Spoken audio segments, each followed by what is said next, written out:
وعدلا. اللهم صل وسلم وبارك على نبينا محمد المبعوث رسولا وعلى آله وصحبه الدعاة بالقرآن والسنة الأولى. أما بعد.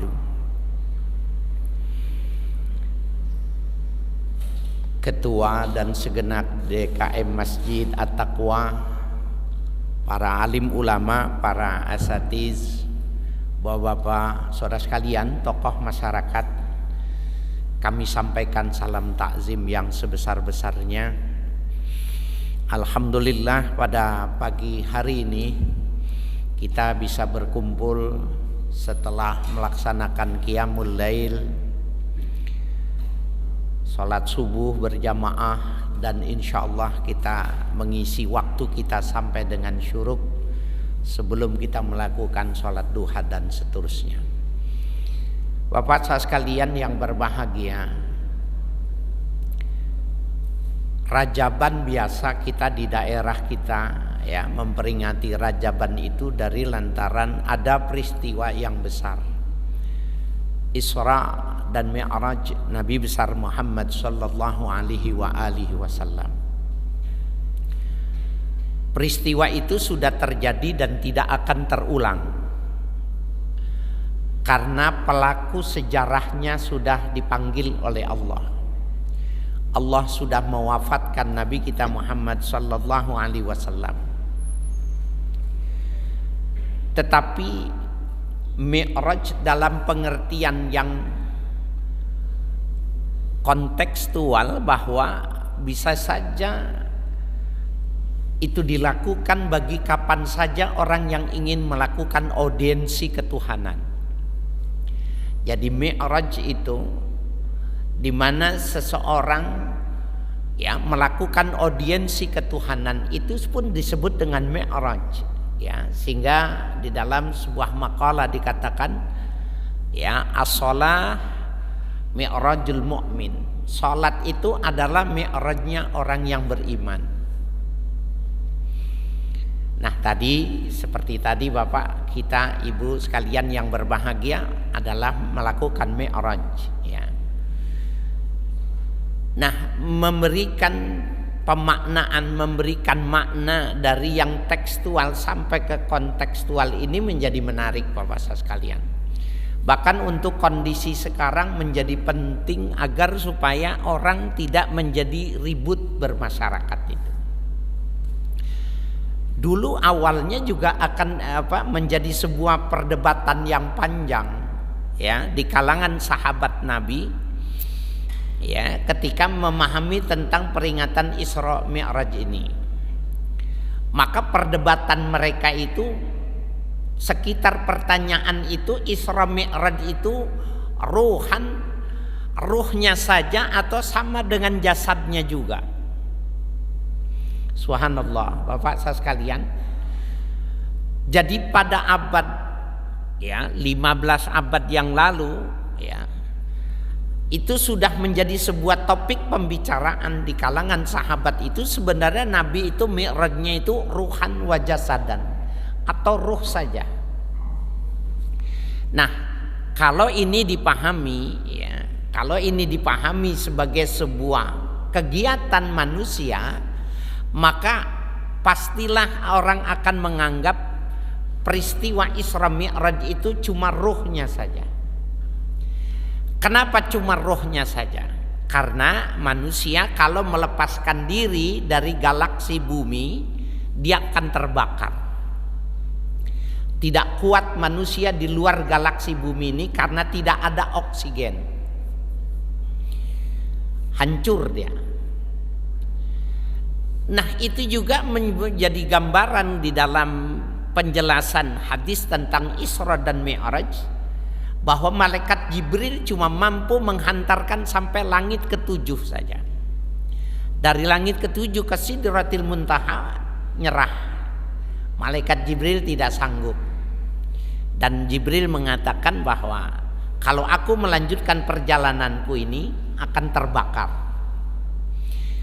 Subhanallah Bapak sekalian, malaikat yang terbuat dari cahaya Ya, ketika dia terbakar berarti ada kekuatan yang lain, ya, yang kita sulit untuk memberikan penjelasannya secara ilmiah.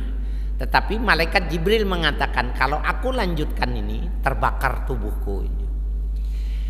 Nah, Bapak Saudara sekalian yang berbahagia, ya, ini menjadi menarik nih.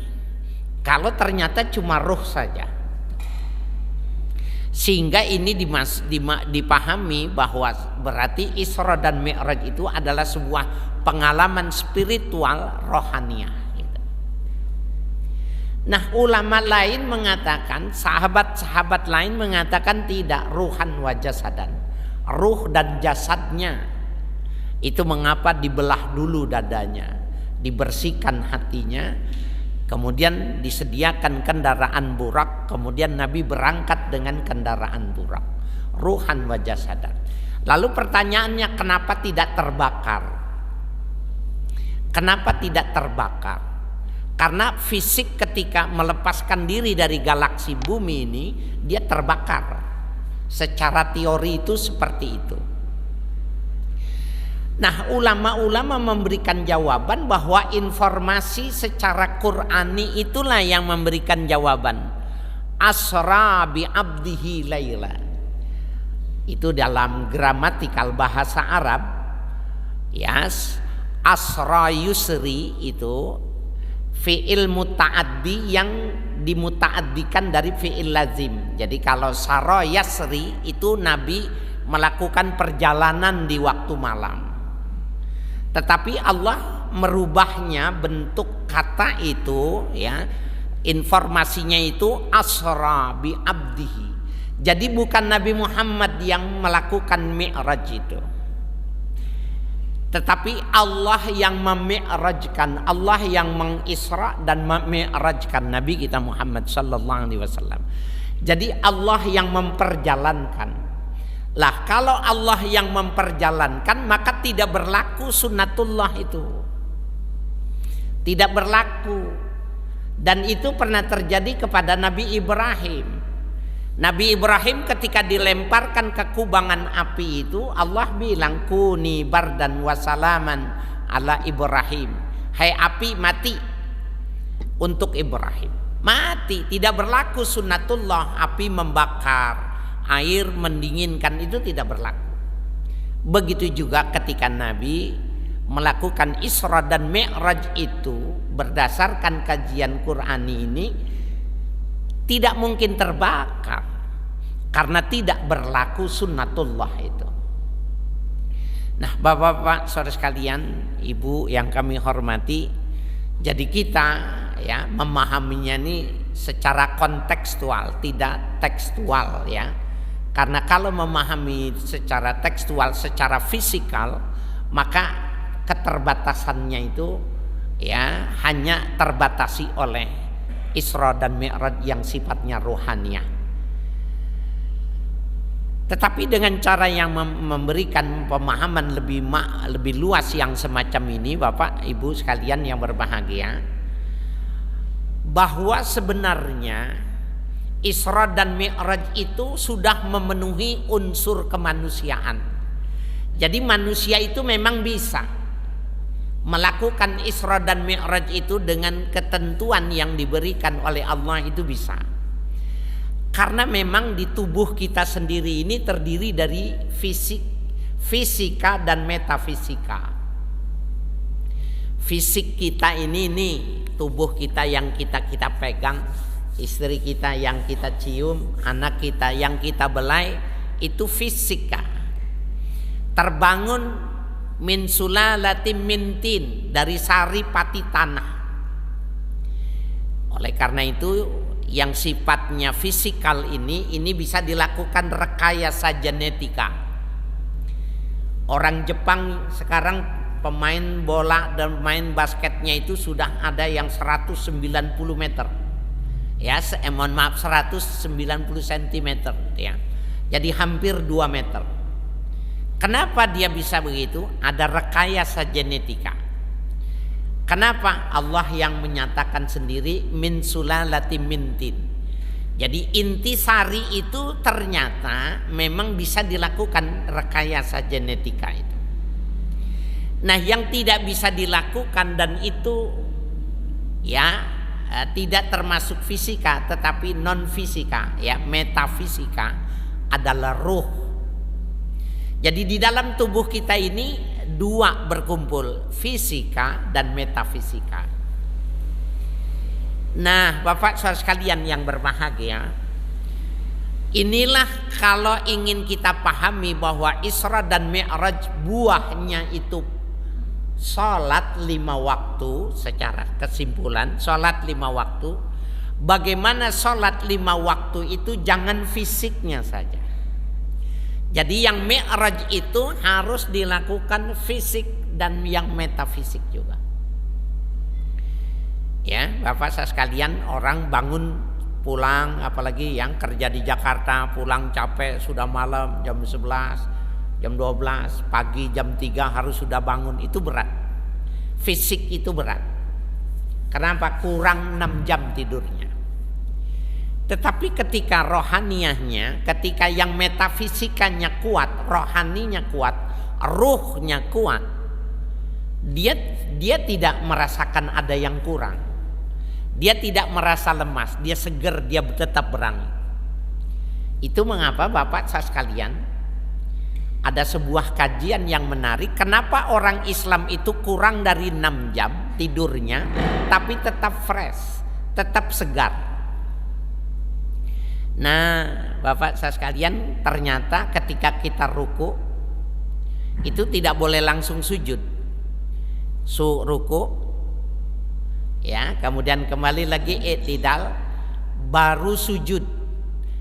Nah, pada saat dia sujud itu, maka darah yang ada di jantung itu disemprotkan ya ke tubuh manusia keseluruhan, terutama bagian motorik kepala itu disemprotkan. Itulah yang membuat segar. Itulah yang membuat ya orang itu tidak merasa kurang, sehingga ada kesunahan itolatar ruku'i was sujud, memperpanjang ruku dan sujud itu ya, menyebabkan orang itu menjadi segar. Sehingga Nabi dalam salah satu sabdanya mengatakan, orang yang bangun malam, salat malam ditutup dengan salat subuh, ajmalu wajhan ya, dia orang yang paling ajmalu wajhan fil bukur, orang yang paling ganteng, orang yang paling cakep di pagi harinya. Ini lihat bapak-bapak ini, ibu-ibu ya, cerah wajahnya, ganteng, cantik, cakep di pagi harinya itu. Nah, jadi semakin lama ditundukkan semacam itu, maka dia akan semakin bagus. Nah, Bapak saya sekalian, itu kajian fisik ya. Ada manfaat, faidatus sholah, faidah dari orang melakukan gerakan fisikal. Tetapi sebenarnya ruh ya, konteks pembahasan tentang Isra dan Mi'raj itu bagaimana kita melafazkan, menyertakan fisik kita dengan yang metafisik, ruh kita ini. Ada orang, mohon maaf Bapak saya sekalian ya, ketika dia sholat Allahu Akbar, berapa lama dia bertahan? Alhamdulillahirabbil alamin arrahmanir rahim maliki yaumiddin. Sudah ditarik ruhnya di bawah itu. Apalagi kalau mau lebaran bulan Ramadan, apalagi ibu-ibu yang belum selesai urusannya, itu dibawa lagi sholat itu, ruhnya itu ke Tanah Abang ya, Tamrin City. Saya nggak tahu Bekasi, jadi saya nggak bisa nyebut pasarnya. Assalamualaikum warahmatullah, assalamualaikum warahmatullah, baru dipulangin. Cuk. Nah, ini berarti sholatnya baru fisika, baru gerakan-gerakan zahir, belum ada menyertakan tentang ruh. Nah, jadi Bapak saya sekalian, Ibu yang kami hormati, ketika kita ingin membicarakan Isra dan Mi'raj, ya, terutama tentang Mi'raj ini, naik ke atas. Bapak habis sholat tadi nggak ada yang naik, Ibu. Habis sholat nggak ada yang naik, Pak. Padahal dijelaskan ketika orang berbuka puasa, ya, Allahu Akbar, Allahu Akbar, Bismillahirrahmanirrahim. Batal dia, yataraqqa ila sama, ibadahnya itu keluar dari tubuh orang itu naik ke atas. Itu bukan fisiknya, fisiknya tetap di meja, dia makan. Ketika kita sholat selesai, Assalamualaikum warahmatullah, Assalamualaikum warahmatullah, yataraqqa ila sama, sholat kita naik, tubuh kita tetap di dalam masjid At-Taqwa ini. Nah, ini Bapak saya sekalian untuk bisa kita memberikan pemahaman yang utuh, karena kita mesti jaga ini. Jangan sampai tidak ada yang keluar dari tubuh kita ini. Tidak ada yang naik ke hadratullah, tidak melakukan audiensi ketuhanan dari lantaran otaknya dikuasai oleh setan. Ini Bapak saya sekalian yang berbahagia, dulu pada awal-awal juga ya saya melihat itu masalah ini menjadi masalah yang kalau kita tanya teman kita itu ya sama seperti itu gitu. Ada orang ya, ibu-ibu ada yang kehilangan duit kembalian 2.000 2 lembar, berarti 4.000 kehilangan itu. Kemudian waktu dia sholat, ternyata ketemu duitnya itu. Lagi sholat dia ketemu, ditaruh di kutang, ya. Ini zaman dulu ditaruh di kutang gitu. Lupa dia. Selesai sholat dia ambil, bener duitnya ada di kutang 2.000-an 2. Nah, waktu anaknya kehilangan HP, ibunya bilang gini, kamu sholat aja, ntar juga ketemu. Katanya. Ini bukan jawaban nih sebenarnya. Ini bermasalah. Nah, Bapak saya sekalian, berarti kalau begitu sholatnya pasti dia mikir, bukan konsentrasi dengan sholat itu. Bapak kita, ibu harus belajar latihan seperti kita, saya mengatakan ini, saya mesti belajar. Bayangkan ya, Nabi mendidik sahabatnya itu seperti itu. Diajarkan fisiknya dulu, gerakannya dulu, ya, melafalkannya sudah bagus, diajarkan terus. Dilatih konsentrasi, bagaimana cara konsentrasi, diajarkan. Pahami apa yang kita baca. Itu yang pertama.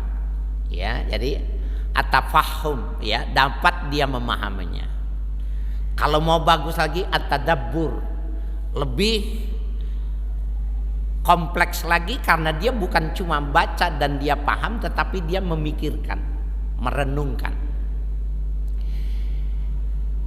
Setelah diajarkan, Bapak, berselang beberapa waktu, anak-anak muda itu di zaman Nabi, termasuk menantu beliau Ali bin Abi Thalib karramallahu wajhah, bilang begini Nabi, ini saya punya sorban, ya, warnanya merah, kuning, putih, hitam. Akan kuberikan kepada kalian sebagai hadiah nanti setelah sholat. Kalian lakukanlah sholat. Suruh sholat 2 rakaat. Ketika dia melakukan sholat 2 rakaat, mengucapkan salam, Assalamualaikum warahmatullah, Assalamualaikum warahmatullah. Ya Ali, warna apa yang merah ya Rasul? Sahabat Ali bin Abi Thalib mengatakan merah ya Rasul. Berarti sepanjang sholat dia sudah mengukur warna yang paling cocok dengan warna kulitnya itu apa. Rasul tersenyum. Rasul tersenyum karena dia langsung menjawab, tidak mikir dulu. Kalau yang serius sholatnya, dia pikir dulu yang mana ya. Atau barangkali dia mengatakan, yang mana yang paling cocok kepada saya. Diajarkanlah cara tafahum, tadabbur, ya, memahami. Oleh karena itu Bapak Ibu sekalian, surah buat kita yang belum bisa berbahasa Arab, carilah surah-surah yang pendek tetapi setiap kali kita baca kita mengerti itu. Ini untuk melahirkan, melatih khusyuk itu seperti itu. Bagaimana dengan imam yang bacaannya panjang? Bagus sekali, ya, karena bagi imam yang baca surah semakin panjang bacaannya semakin banyak pahalanya. Cuma bagi kita yang belum bagus, yang belum mengerti, tidak bisa berbahasa Arab, pilihlah surah-surah yang kalau kita baca kita bisa mengikuti maknanya itu. Nah, itu sulit itu. Ada akad yang tidak bisa dilepaskan dan gak bisa dicuri oleh setan itu. Perkembangan berikutnya Bapak saya sekalian, salah satu perang ada sahabat Nabi itu kena panah. Bisa dibayangkan kalau panah masuk ke dalam tubuh, rasanya seperti apa. Belum lagi nanti jahatnya orang, ujung panah itu ditaruh, ya, racun dan lain sebagainya. Ketika mereka mau mencabutnya, dia mengatakan, jangan, nanti kalau aku sedang sujud kau cabut. Salat dia, Allahu Akbar, ya, ruku, i'tidal, Allahu Akbar. Dia sujud, dipegang pantatnya, ditarik, jos, keluar darahnya. Dia tetap jarum. Allahu Akbar. Amin Allah mana. Assalamualaikum warahmatullah. Assalamualaikum warahmatullah. Pingsan langsung. Nah, ini namanya Mi'raj, ya. Menyatukan antara potensi fisik dengan yang metafisik itu sama. Nah, Bapak saya sekalian yang berbahagia, ada kekuatan yang metafisika itu sebenarnya kita sudah tahu itu ada kekuatan metafisika itu. Contohnya seperti ini. Waktu kita pulang kerja sudah capek, bulan puasa capek, nyampe di rumah jam 7 malam, jam 6, ya, capek, mau buka puasa, istri Bapak bilang gini, anaknya gadisnya perempuan belum pulang, katanya ada yang lihat digonceng sama pemuda naik motor, HP-nya dihubungin mati. Bapak yang puasa dari subuh sampai maghrib itu, ketika wudhu maghrib lapar apa tidak? Ibu enggak lapar, tidak lapar, fisiknya hilang, kalah dengan kekuatan rohanianya itu yang lebih dominan. Waduh, subhanallah. Dan pada waktu itu dia mengatakan, ya Allah, selamatkan anak saya. Kalau saja istrinya tidak menyediakan makan dan minum, tidak masalah sama dia karena dia tidak lapar. Terus begitu sampai malam, sampai besok pagi baru pulang, baru terasa dia lapar. Nah, ini namanya, ya, perbedaan antara kekuatan fisik dengan kekuatan yang metafisik, yang kekuatan rohania. Nah, dalam sholat ini kalau ini bisa dimasukkan, ketemu satu namanya khusyuk.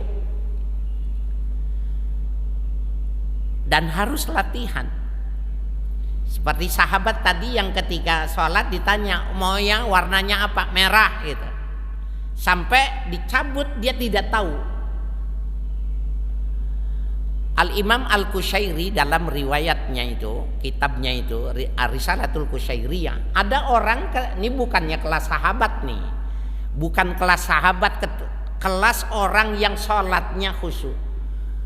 Orang itu sholat, dan ternyata ketika dia mengucapkan salam, nengok kanan dan kiri, orang dari pasar sudah masuk ke masjid semua. Dan orang heran melihat orang ini tetap sholat. Orang sholat ini heran, kok kenapa orang banyak gitu. ternyata sebagian masjid itu rubuh. Dia tidak dengar, dia tidak tahu masjid itu rubuh. Orang datang dari pasar, heran kok orang ini masih sholat. Orang sholatnya bingung, ngapain ini orang-orang ini datang. Nah, bapak-bapak, ibu-ibu, kita nih kalau lagi musim hujan sholat, kakinya digigit nyamuk, berasa nggak? Halo, kita lagi sholat digigit nyamuk, berasa nggak? Ya, di muka nyamuk. Itu bapak ibu sekalian lagi sholat langsung. Dan bukan cuma begitu, gini. Nah, ini saya berarti ibadah saya belum bagus. Ibadah saya baru memenuhi kriteria fikih. Syarat dan rukunnya terpenuhi, ibadahnya sah. Baru kriteria pada bingkai tasyri', di mana apabila ibadah dilakukan menurut syarat dan rukunnya terpenuhi, sah. Tetapi apakah ibadah ini termasuk khusyuk? Fawailul lil musallin alladzina hum an salatihim sahun. Nah, rugi kalau seandainya orang cuma melakukan gerakan-gerakan sholat itu cuma mentargetkan sah. Nah, tetapi bagaimana bisa dinaikkan lagi lebih dari itu? Nah, itulah bapak-bapak, saudara sekalian yang berbahagia, tentang memaknakan Isra dan Mi'raj dalam perspektif yang tekstual dengan yang kontekstual. Jadi kita bisa memahami bahwa Mi'raj itu maknanya menyatukan pikiran, menyatukan antara jasmani dan ruh. Itu yang dimaksud dengan Isra Mi'raj. Ketika seseorang itu bisa melakukan ini dalam sholat, maka sholatnya dia Mi'rajul Mu'min. Dia sedang Mi'raj, sedang naik, sedang audiensi kepada Tuhannya. Latihan Pak. Di dalam kitab-kitab para mutasawwifin digambarkan mereka itu ada yang sholat isya-nya itu dari mulai isya sampai subuh. Nih bapak-bapak, mendengarnya pelan-pelan nih, hati-hati. Kok sholat isya dari sore sampai subuh? Jadi latihannya begini. Ini di kalangan fuqaha, pendapat ini dianggapnya pendapat yang dhaif. Kenapa? Sholat itu hanya boleh dilakukan, fuqaha itu mengatakan 3 kali. Ada beberapa hadis yang menjelaskan bahwa 2 orang sahabat ingin bertemu dengan Rasulullah. Kemudian di tengah jalan masuk waktu sholat, maka dia sholat berjamaah. Yang satu jadi imam, yang satu jadi makmum. Selesai dia sholat, dia berdoa, dia zikir, dia berdoa, dia menjumpai Rasulullah. Rasulullah ternyata sholatnya agak lambat, baru sholat. Maka satu orang di antara 2 ini sholat lagi, sholat yang sama, mengulang sholatnya. Yang satu tidak sholat. Waktu ditanya, kenapa kau tidak sholat? Saya sudah sholat ya Rasul bersama sahabat saya ini berjamaah tadi di jalan. Nah, Nabi memuji dua-duanya. Yang mengulang sholatnya digambarkan mendapatkan 2 pahala. Yang tidak mengulang tidak salah karena dia sudah mengerjakan kewajiban. Ulama mengatakan boleh sholat wajib diulang sampai 3 kali. Itu ijtihad ulama. Nah, kalangan mutasawwifin, apakah ini boleh dilebihkan lebih dari 3? Apa tujuannya? Melatih konsentrasi, melatih khusyuk. Ada di antara mereka itu sholatnya, sholat isya ya, assalamualaikum warahmatullah, assalamualaikum warahmatullah. Sudah selesai sholat isya, dicek dari mulai takbiratul ihram di mana keluar, di mana ditarik ruhnya. Langsung diri lagi, Allahu Akbar, sholat isya lagi. Selesai, dicek lagi, masih kosong. Allahu Akbar terus sampai masuk subuh. Sampai sekian lama itu 10 kali langsung bisa bagus. Sampai 5 kali jadi, sampai 3 kali jadi, 2 kali jadi, sampai sekaligus 1 kali sholat dia bisa koneksitas dengan Tuhan, bisa khusyuk. Kenapa? Latihannya 18 tahun. Latihan khusyuknya itu 18 tahun. Nah, jadi wajar kalau kita tidak sama dengan ulama ini. Kenapa? Dia latihan terus, melatih diri. Sementara saya, mungkin kita tidak berlatih. Nah, jadi Bapak saya sekalian, inilah Mi'raj yang bisa kita bawa pulang. Ya, Mi'raj yang bisa kita bawa pulang. Berikutnya Bapak saya sekalian, tentang pemahaman tekstual dan kontekstual ini sebagai kajian terakhir ini. Kita boleh belajar Al-Quran, harus menguasai ulumul Quran. Kalau kita belajar hadis, kita harus menguasai ulumul hadis. Salah satu metode di dalam memahami hadis itu adalah memahami mana mantuk hadis, makna mafhum hadis. Nah, teks dan konteks ini harus dipahami supaya di masyarakat tidak ribut, Pak. Ini contohnya ini nih, jenggot nih. Ya, mohon maaf yang hadir, tolong dengarkan serius dulu nih supaya bisa nyambung ini tema kita. Ada masjid menjadi ribut dari lantaran imamnya tidak berjenggot. Yang jenggotan bilang imamnya tidak sunnah, ini harus diganti yang berjenggot gitu. Nah, kita lihat sekarang hadisnya itu seperti ini. Khaliful musyrikin, kata Nabi, kalian tidak boleh sama dengan orang musyrik. Qassus syawarib, potong kumis kalian. Wafhul liha, urai, pelihara jenggot kalian.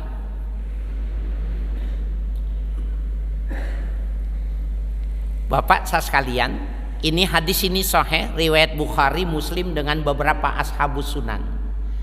Saya ulangi lagi hadisnya, khaliful musyrikin, kalian tidak boleh sama dengan orang musyrik. Qassus sawarib, potong kumis kalian. Waful liha, pelihara jenggot kalian. Saya mau tanya nih, yang mau jawab terima kasih sekali. Ini hadis ini, perintah Nabi ini perintahnya apa? Halo? Perintah Nabi ini yang disuruh sama Nabi apa? Apa Pak? Potong kumis, piara jenggot, itu menurut versi Bapak ini. Ya, qassus sawarib, potong kumis. Nah, di dalam metodologi memahami hadis ini, Bapak, oleh ulama-ulama ini diteliti kenapa perintah ini dikatakan seperti itu. Ternyata di zaman itu orang-orang Bani Israel itu senang memelihara kumis besar, panjang, dan sampai sekarang itu di Eropa setahun sekali itu ada festival kumis. Kata Nabi, potong kumismu, gak boleh sama dia. Mereka dia jenggot, kamu pelihara jenggot. Maka ini pengikut Nabi Muhammad dari jauh udah ketahuan. Ini pengikut Nabi Muhammad. Ini Israel, ini Yahudi, ini Nasrani. Ketahuan. Maka ulama memahaminya, perintahnya itu bukan potong kumis. Perintahnya itu bukan miara jenggot. Perintahnya nggak boleh sama. Tahun 2000 sampai 2022 sekarang, bintang Hollywood itu pakai jenggot, bintang Bollywood pakai jenggot India, bintang-bintang Korea semua pakai jenggot. Berarti tidak ada perbedaan antara umat Islam dengan mereka yang non muslim. Padahal perintahnya khaliful musyrikin, kalian tidak boleh sama dengan orang-orang musyrik. Nah ini Pak nih, yang tekstual, hadis yang dipahami secara tekstual, mantukiyah, perintahnya itu potong kumis, piara jenggot. Yang mafhumiyah, yang kontekstual memahaminya tidak boleh sama. Kalau mereka seperti itu kita begini, kalau mereka begini kita harus begitu. Bukan piara jenggot. Malah kalau piara jenggot jadi sama dengan bintang Hollywood, sama dengan Bollywood, sama dengan bintang Korea. Inilah pemahaman tekstual, ini memahaminya kontekstual. Jangan ribut nih. Ya, bagi yang memahaminya secara tekstual itu silakan saja Pak. Seperti saya ini, jenggotan ini karena ini dipesan sama istri saya.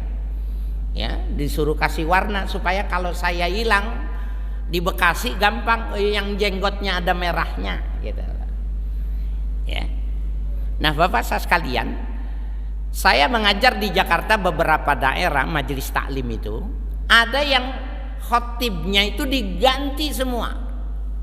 Dari lantaran tidak berjenggot. Jadi ribut. Padahal ya sama-sama belajar mustalahul hadis, bahwa memahami hadis itu bisa secara tekstual dan kontekstual.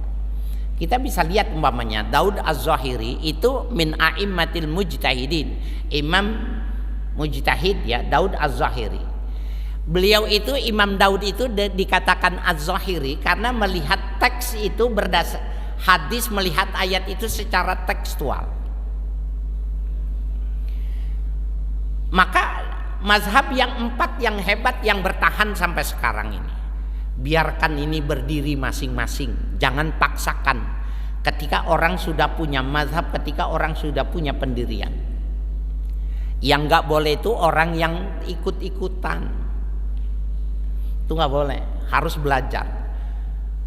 Tapi kita jangan maksakan orang harus ngikut kita. Kalau tidak ngikut kita maka tidak nyunah gitu.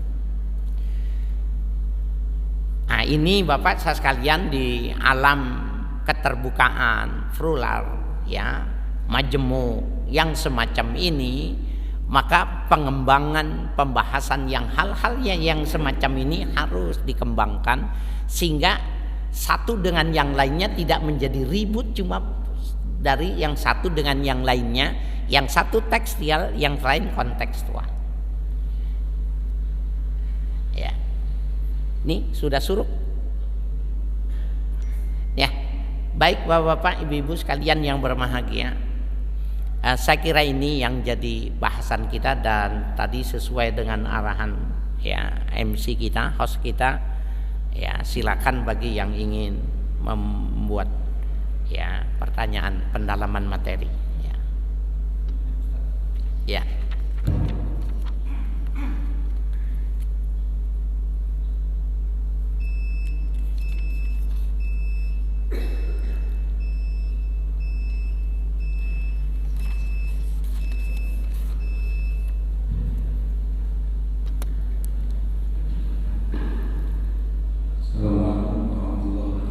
Waalaikumsalam warahmatullahi wabarakatuh.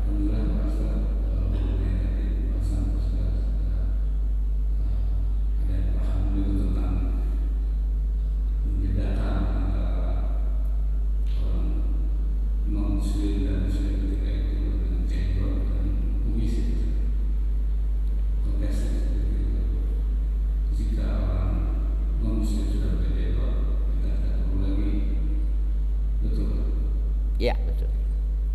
Kalau konteksnya membedakan wanita muslimah dengan non muslim itu jilbab. Ya. Kalau wanita non muslim berjilbab, apa kita tidak jilbab lagi? Kalau jilbab itu kan bukan aksesoris, Pak. Itu kewajiban syar'i, kewajiban yang melekat karena menutup aurat itu, ya, menutup aurat itu ya hukumnya wajib. Ya, hukumnya wajib. Nah, soal memelihara jenggot itu terjadi ikhtilaf, Pak. Ada yang mengatakan wajib menurut yang tekstual. Yang mengatakan tekstual memelihara jenggot itu hukumnya sunnah. Ini nggak ketemu memang nih Bapak sekalian. Itu mengapa kita perlu memahami ini tekstual dan kontekstual supaya jangan ribut. Nah, sekarang muslimah, orang muslimah itu pakai busana muslimah. Bagaimana kalau orang non muslim pakai busana muslimah, apakah tidak wajib? Ini dari sisi bahasan, dia nggak mungkin mau pakai busana muslimah, nggak mungkin, ya, tidak mungkin. Itu mengapa ya perbedaan musi kita perbedakan. Kalau menggunakan tutup aurat itu ittifaq ulama, tidak terjadi perbedaan pendapat. Nah, dia menjadi perbedaan pendapat itu yang sifatnya furu'iyah, cabang-cabang permasalahan itu yang terjadi, Pak. Ya, jadi tidak akan mungkin itu orang non muslim ngikutin pakaian ibu-ibu, itu nggak mungkin, mustahil. Kalau ada pasti aksesoris yang sifatnya teatrikal, sifatnya insidentil, jadi bintang film atau tuntutan skenario dan sebagainya. Kalau sehari-hari tidak mungkin. Saya kira itu, Pak. Ya.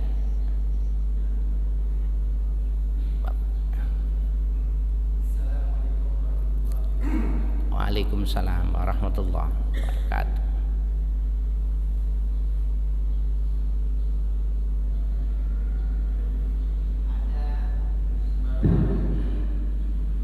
Saya mengenai masalah budaya, baik itu musik maupun yang lagi viral itu wayang.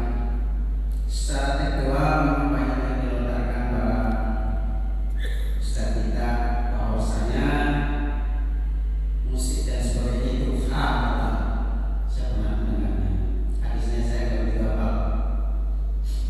Tapi kalau musik diperuntukkan sebagai pengujian dakwah, bolehkah? Sepertinya banyak taruh ada ada ikan terus itu dari untuk ya. Tolong Pak Ustaz bisa memberikan hal ini. Terima kasih. Assalamualaikum warahmatullahi wabarakatuh. Waalaikumsalam warahmatullahi wabarakatuh. Nah, Bapak-bapak, ibu-ibu, kita juga harus bijak ini. Bagaimana menghukumkan musik itu? Ulama-ulama ya menganggap bahwa satu kelompok ulama menganggap bahwa musik hukumnya haram mutlak. Ya, musik hukumnya haram mutlak.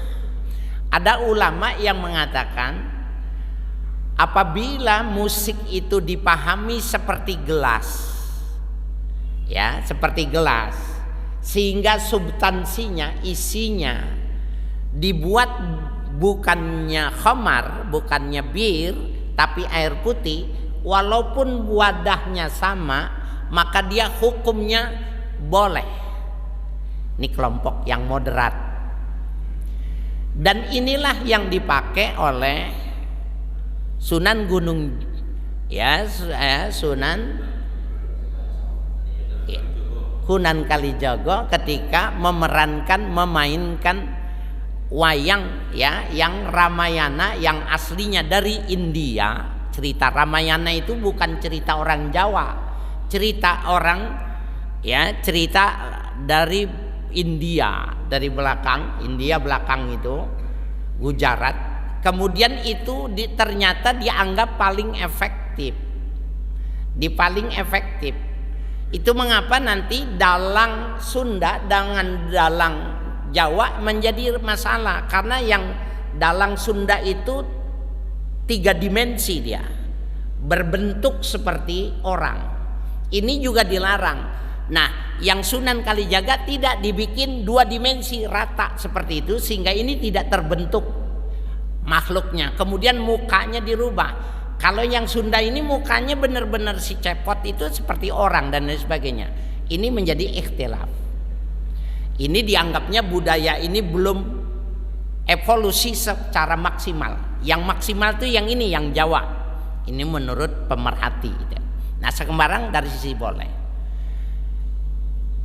Ternyata kalau dulu itu periwayatannya itu yang hebat adalah Gatot Kaca, yang hebat adalah tokoh-tokoh yang ditokohkan itu, bahwa kemudian dirubah siapapun yang pegang Jamus Kalimusodo maka dia Sakri Mandraguna. Jamus itu pentungan, Kalimusodo itu sahadat. Siapa saja yang pegang sahadat walaupun Semar maka dia menjadi Sakti Mandraguna. Kan dirubah tuh alur ceritanya yang Ramayana, yang Hinduisme, diartikan dirubah substansinya. Siapa yang megang sahadat? Sakti Mandraguna. Nah, dan ternyata bisa merubah masyarakat Jawa sehingga sekaten sampai sekarang itu bertahan budayanya. Substansinya pengislaman itu tidak terjadi. Dulu itu setiap kali sekaten itu adalah sahadatain, pengsahadatan. Masuk Islam, masuk Islam, masuk Islam. Jadi kalau orang yang mengatakan haram mutlak, padahal ini manfaatnya banyak sekali orang bisa masuk agama Islam. Nah, sebenarnya bagaimana sih agama ini memandang? Sekarang kita lihat. Di dalam Al-Quran itu ada yang mengatur tentang perbudakan. Apakah perbudakan itu produk hukum Islam? Bukan. Sebelum Islam datang sudah ada perbudakan. Islam datang, ini diadopsi, ini diatur. Ini maknanya terjadi asimilasi budaya nih.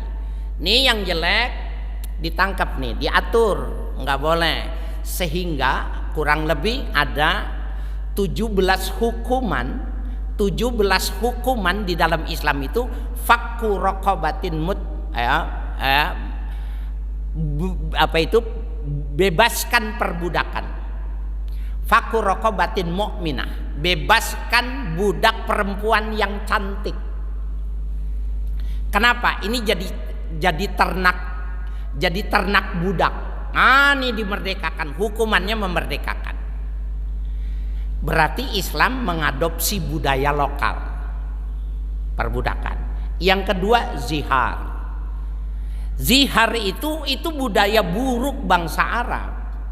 Kalau dia nggak senang sama istrinya, benci sama istrinya, dia zihar.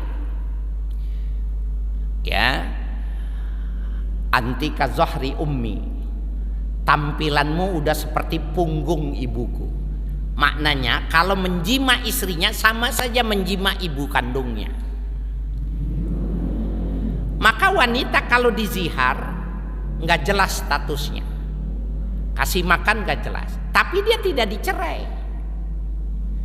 Ini aniaya, hukumnya ini aniaya, menghilangkan status kewanitaannya ini. Diadopsi sama Al-Quran, diatur mazihar. Kalau zihar, kamu mau balik atau kamu mau bayar kafarat, bayar kafarat. Kalau tidak kau bayar kafarat, cerai, nggak boleh digantung. Ini namanya budaya lokal diadopsi, diatur.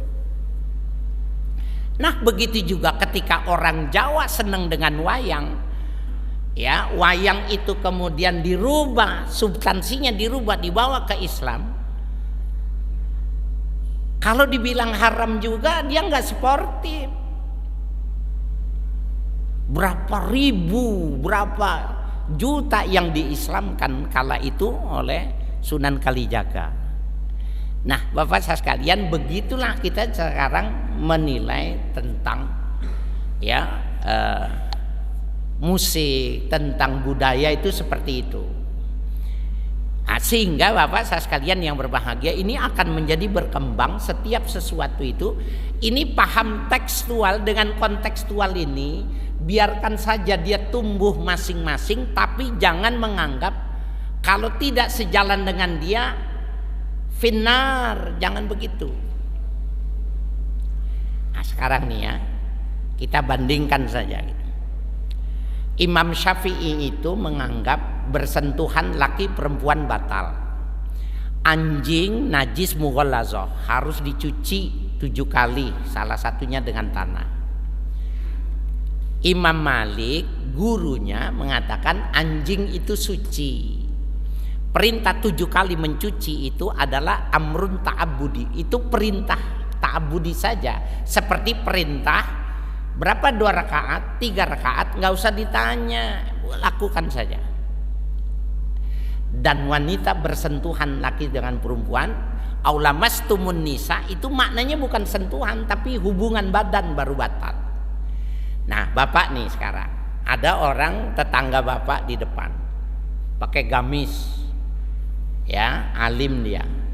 Waktu mau ke masjid, mau sholat Jumat itu dia cium dulu istrinya, cium situ. Terus anjingnya digendong-gendong. Terus kemari jadi imam. Bapak mau jadi jamaah nggak? Mau jadi makmum nggak? Kalau dia mazhabnya Syafi'i jangan diikutin, gila nih orang. Tapi kalau dia mazhabnya emang orang Maroko, mazhabnya Maliki, tidak ada keberatannya. Seperti halnya kita sholat di Mekah, di Madinah, mazhabnya bukan Syafi'i, Ahmad ibnu Hanbal, Wahabi, ikut saja. Jangan ribut.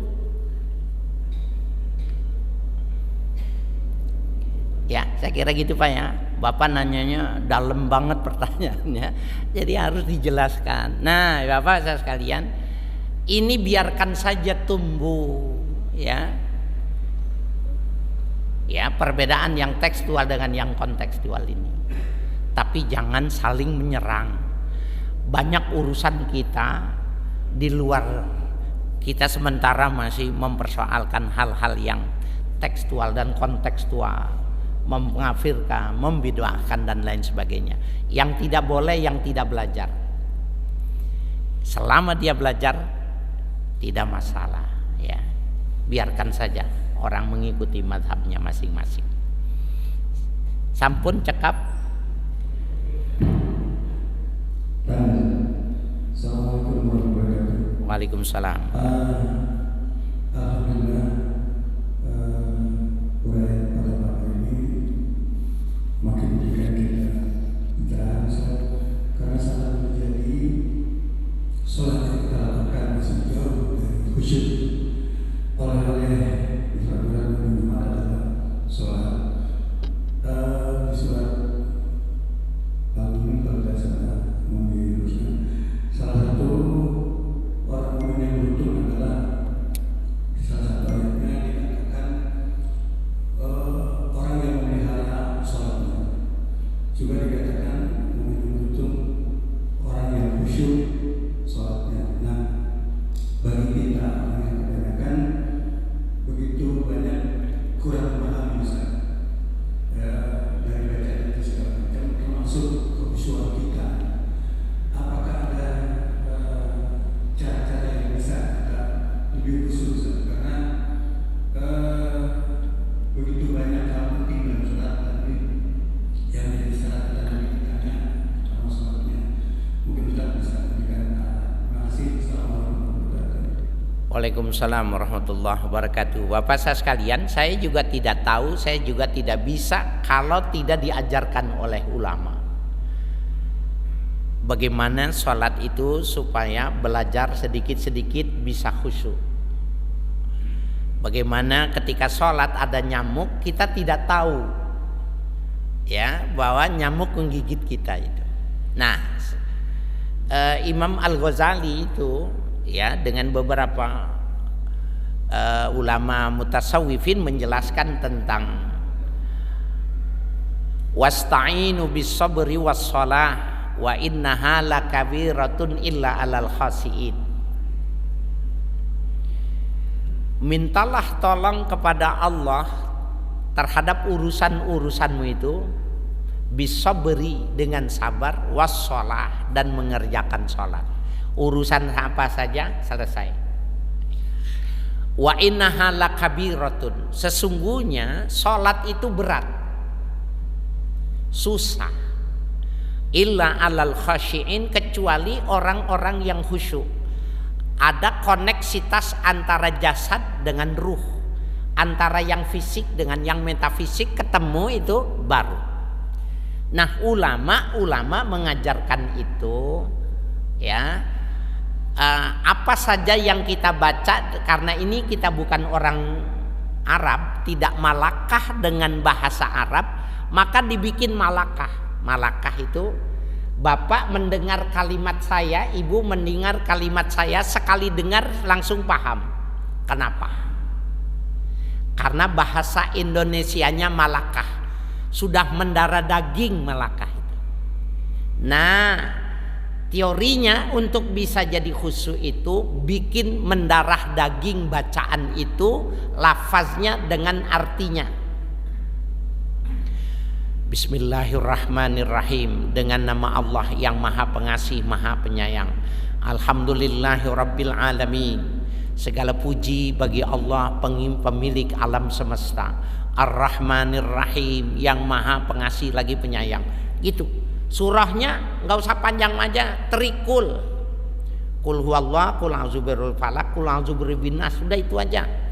Trikul, tapi setiap baca kita ngerti artinya dan kita paham. Terus, nah kalau sudah paham, anak kita yang kecil, cucu kita, ya suruh membaca artinya. Kita latihan Allahu Akbar, Bismillahirrahmanirrahim, dia arti. Ya, terus selesai, dibalik.